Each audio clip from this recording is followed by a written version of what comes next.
Oui, les Lions indomptables sont toujours en vie et ils vont chercher à essayer de se qualifier pour les huitièmes de finale de la Coupe du Monde. Alors il faudra évidemment un concours de circonstances, mais il y a un point important et fondamental à garder en tête. D'abord, il faudra gagner. D'abord, il faudra battre le Brésil.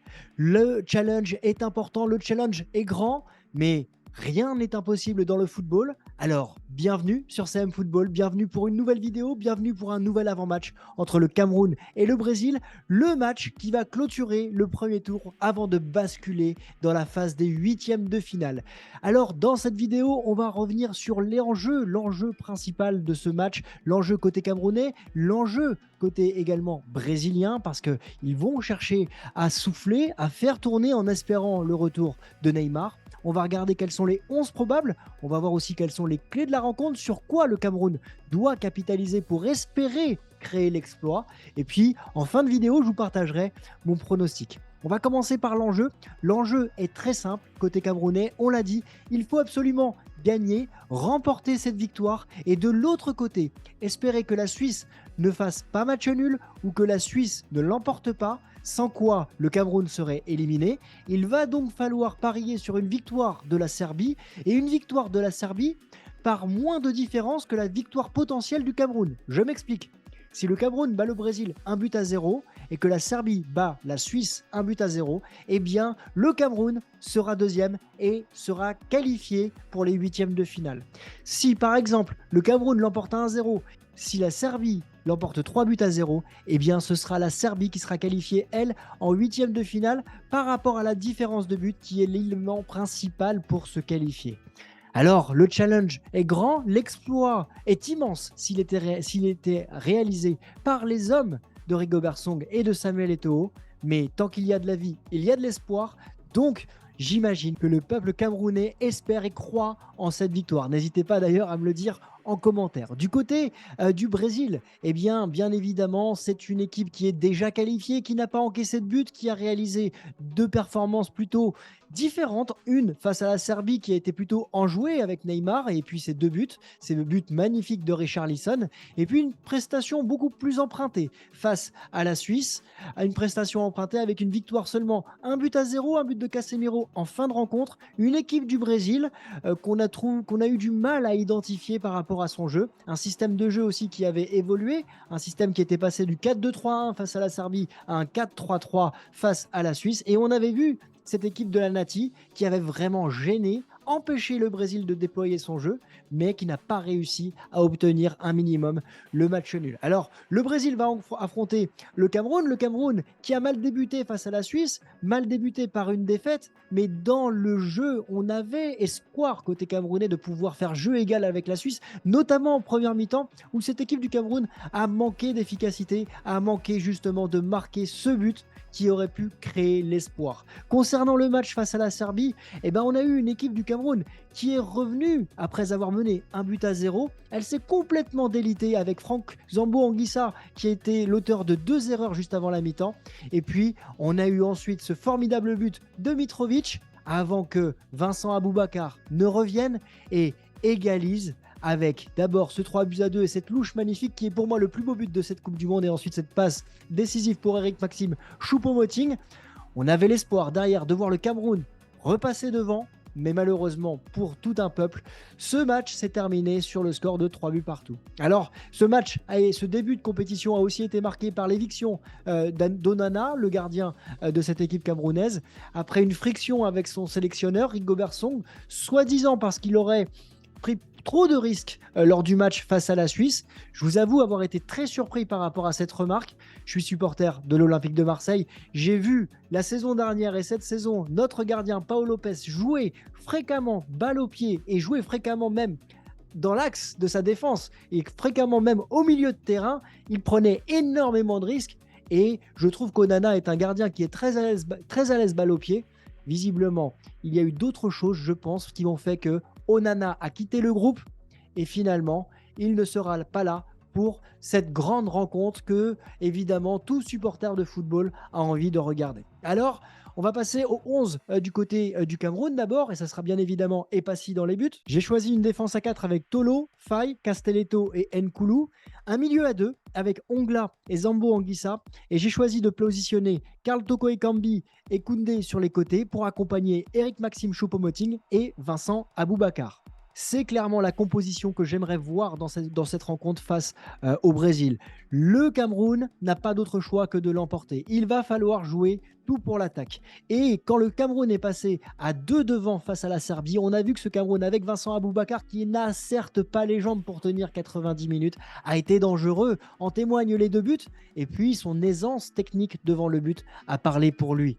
On a aussi envie de voir son duo avec Eric Maxime Choupo-Moting, parce que Choupo est quand même le joueur dans les championnats européens qui marque le plus de buts avec le Bayern Munich. Et je pense qu'il a quelque chose à faire dans cette défense du Brésil. On va voir juste après, qui pourrait être remanié.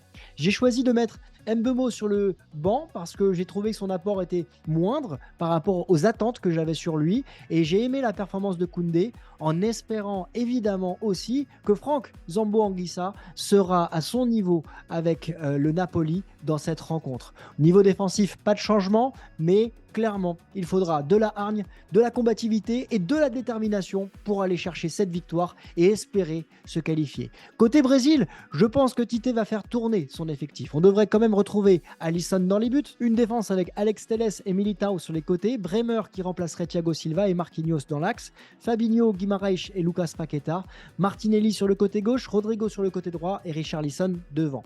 Dans cet effectif, vous avez vu, j'ai changé pas mal de joueurs. Il y en a 3 que j'ai gardés. Alisson, Marquinhos, Lucas Paqueta et Richarlison. Ça fait 4 joueurs finalement. 4 joueurs que je choisis de garder pour avoir une colonne vertébrale. Et ensuite, je souhaite faire tourner si j'étais à la place de Tite, parce que ce Brésil est déjà qualifié. Il doit faire tourner son effectif pour éviter les blessures, faire rentrer ses joueurs en cours de match si jamais le Brésil est mené et doit aller chercher un résultat. En tout cas, ça permettrait à son effectif de souffler et puis d'impliquer tout le monde, un peu comme l'a fait Didier Deschamps face à la Tunisie avec ses 9 changements. Le fait de voir Alex Telles sur le côté gauche est intéressant. Le fait de voir Fabinho en milieu défensif est aussi très important. Un Fabinho qui garde quand même une valeur technique importante.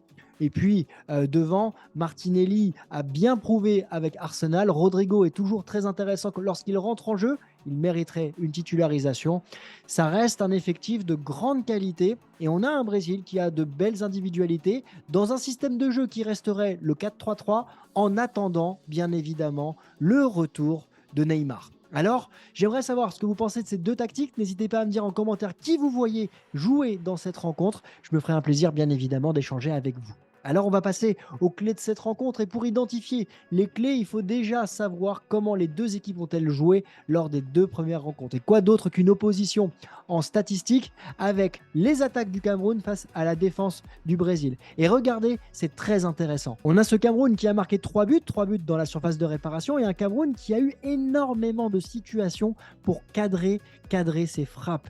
Le Cameroun a manqué d'efficacité. Et de l'autre côté, on a un Brésil face à la Serbie ou face à la Suisse qui n'a pas subi un seul tir cadré. C'est la seule équipe dans cette situation dans toute la compétition. Aucun tir cadré subi par le Brésil.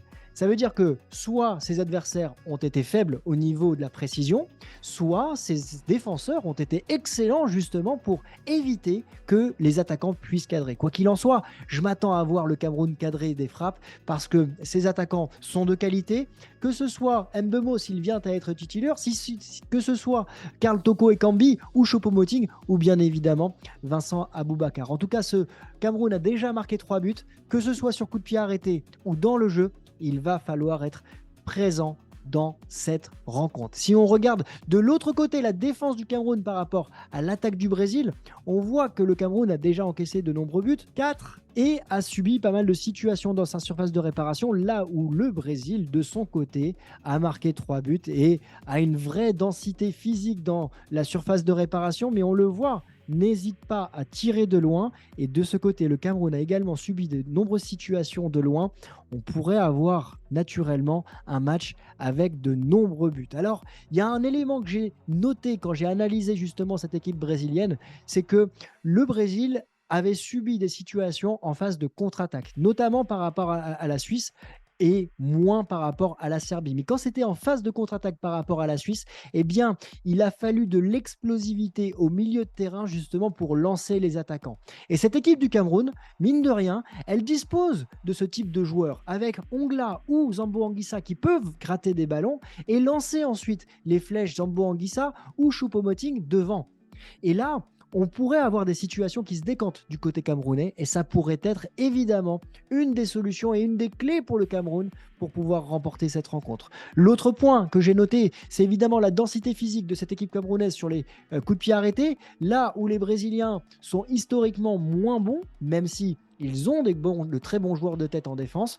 On a cette équipe camerounaise qui a marqué face à la Serbie et qui pourrait justement se procurer des situations face au Brésil. Côté brésilien, évidemment, la maîtrise technique de leurs joueurs permettra évidemment de pouvoir se procurer des occasions. Et on l'a vu face à la Serbie, on l'a vu face à la Suisse. Cette équipe du Cameroun, elle peut être en difficulté dans l'axe de sa défense, notamment avec Nkoulou qui est très lent et souvent à terre, et Zambo Anguissa qui a fait des erreurs. Si ces deux joueurs restent sur le même système de jeu qu'ils ont réalisé lors des 2 premières rencontres, on devrait avoir le Brésil qui va se procurer des situations, que ce soit de loin ou même dans la surface de réparation. Il faudra un Epassi de meilleure qualité qu'il n'a été face à la Serbie parce que le deuxième but qu'il a encaissé, c'était délicat pour ses mains. Voilà, j'aimerais savoir de votre côté quelles sont les clés de cette rencontre et comment vous voyez le Cameroun notamment espérer pouvoir faire déjouer ce Brésil et sur quoi doit jouer le Brésil justement pour pouvoir faire déjouer cette équipe camerounaise. Alors on va passer au pronostic de cette rencontre. Le pronostic est sponsorisé par l'application Parions Sport. Parions Sport en ligne qui vous double votre premier pari, quelle que soit l'issue du résultat, donc qu'il soit gagnant ou perdant. Vous pouvez parier 50 euros. Ces 50 euros vous sont doublés en free bet directement par Parions Sport. Alors ce sont des paris gratuits. Ils vous sont crédités directement sur votre compte. C'est valable sur votre premier pari et très important, c'est avec le lien qui est dans la description. Surtout, jouez avec responsabilité. Jouer comporte des risques, donc il faut jouer des sommes que vous êtes prêts à perdre. Jouer doit rester un divertissement qui est exclusivement réservé aux personnes majeures. Alors, quel est le pronostic et quel est le favori pour Parions Sport dans cette rencontre? Eh bien, sans surprise, c'est le Brésil qui est coté à 1,30. Le match nul est lui à 5,80 et le Cameroun est coté à 10,50. C'est pas une surprise, on sait que ça a été très difficile depuis le début de la compétition pour cette équipe du Cameroun et puis le Brésil reste un des favoris pour le titre final. Ce serait évidemment un exploit de voir le Cameroun réaliser un résultat par rapport à ce Brésil et je vais vous donner mon pronostic juste après. Concernant le score probable de cette rencontre, on partirait sur un 2-0 pour le Brésil qui est coté à 5,90, suivi du 1-0 pour le Brésil à 7, suivi du 2-1 côté brésilien à 8,50. Vous voyez, les cotes du côté Cameroun sont très élevées. 23 pour le 1-0, 2-0 à 68. Le 2-1 est une cote qui est à 29 contre 1. Voilà, je vous l'avais dit, jouez avec responsabilité si vous êtes supporter camerounais pour parier sur la victoire de votre équipe. J'ai du mal réellement à imaginer que le Cameroun va créer cet exploit. On le sait, les Lions indomptables sont vecteur de nombreuses ressources, notamment lorsqu'on a vu le match Cameroun-Algérie et ce but marqué à la dernière minute par Karl Toko Ekambi. Mais si on est réaliste, j'imagine bien ce Brésil l'emporter même avec son équipe B.